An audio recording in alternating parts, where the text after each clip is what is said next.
Aujourd'hui, on va parler d'une entreprise que tu connais forcément. Nutella, Ferrero Rocher, Kinder, ça te dit quelque chose?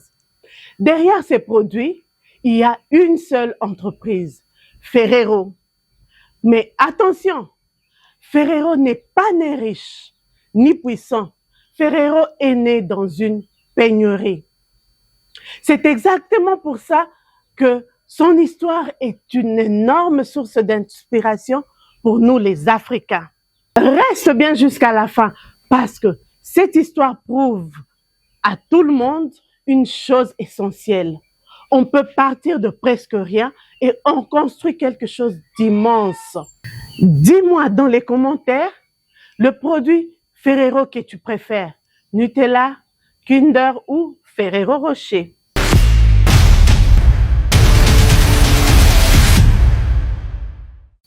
Bienvenue sur Kawakokoa, la chaîne qui met en lumière les richesses agricoles de notre continent, spécialement le cacao et le café.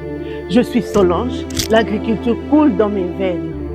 J'ai grandi dans les plantations, là où se transmet la vraie richesse, la terre et le savoir-faire.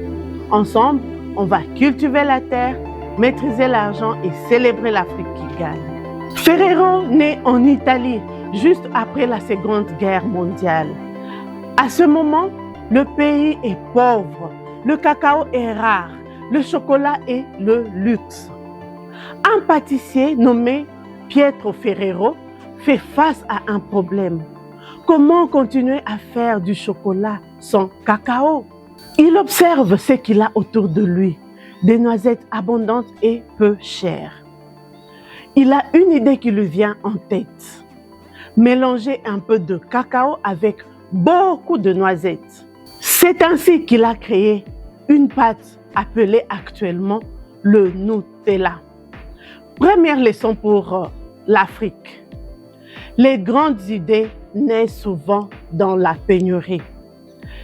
Ce que nous considérons comme un manque peut devenir un avantage.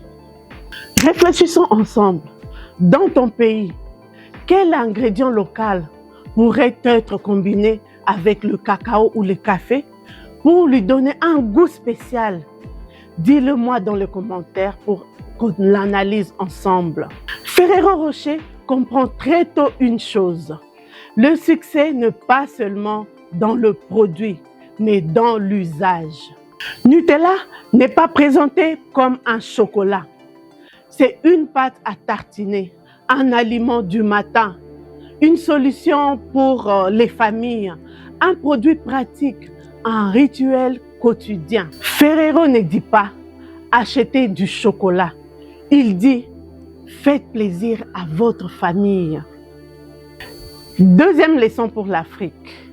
Ne vendons pas des produits bruts. Vendons des solutions, des rituels, des habitudes.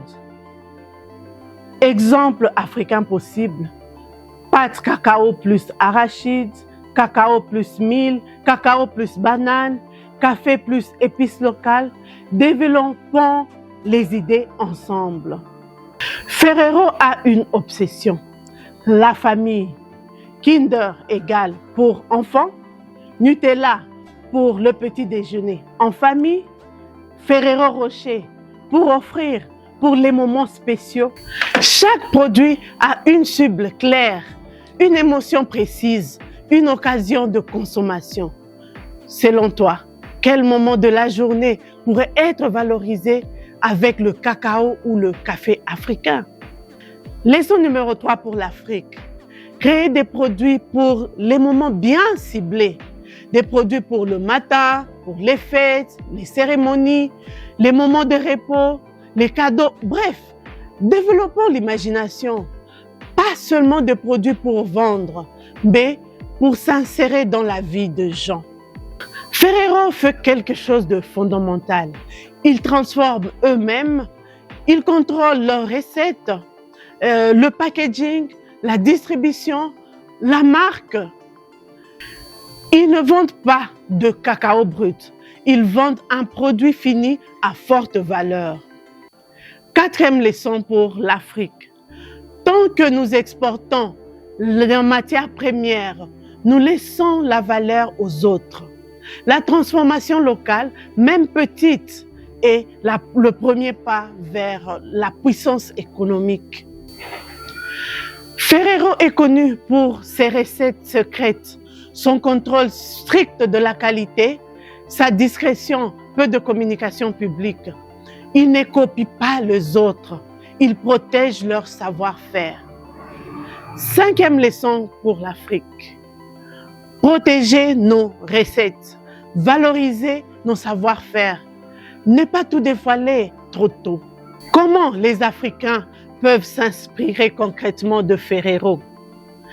Premièrement, créer des produits hybrides, cacao plus ingrédients locaux, cacao arachide, cacao sésame, cacao coco, des produits moins chers, plus locaux et plus identitaires.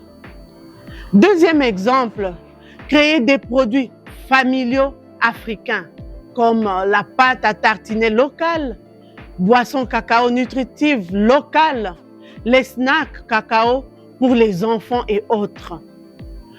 Troisième exemple, des marques africaines émotionnelles. On peut créer un branding autour de la famille, de la tradition ou de la transmission. Ferrero nous enseigne une vérité simple mais puissante. On peut partir de manque et créer une force. On peut transformer une contrainte en opportunité. On peut créer une marque mondiale avec des idées locales. L'Afrique a le cacao, les ingrédients, les familles, les histoires. Ce qui nous manque maintenant, et c'est ce que je ne cesse de dire tout le jour, c'est la vision, la transformation et surtout la confiance en nous. Dites-moi en commentaire quelle leçon de Ferrero t'a le plus marqué. Penses-tu que l'Afrique est capable de créer son propre Ferrero?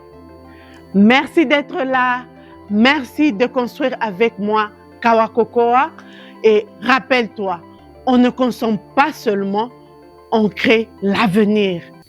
Ciao!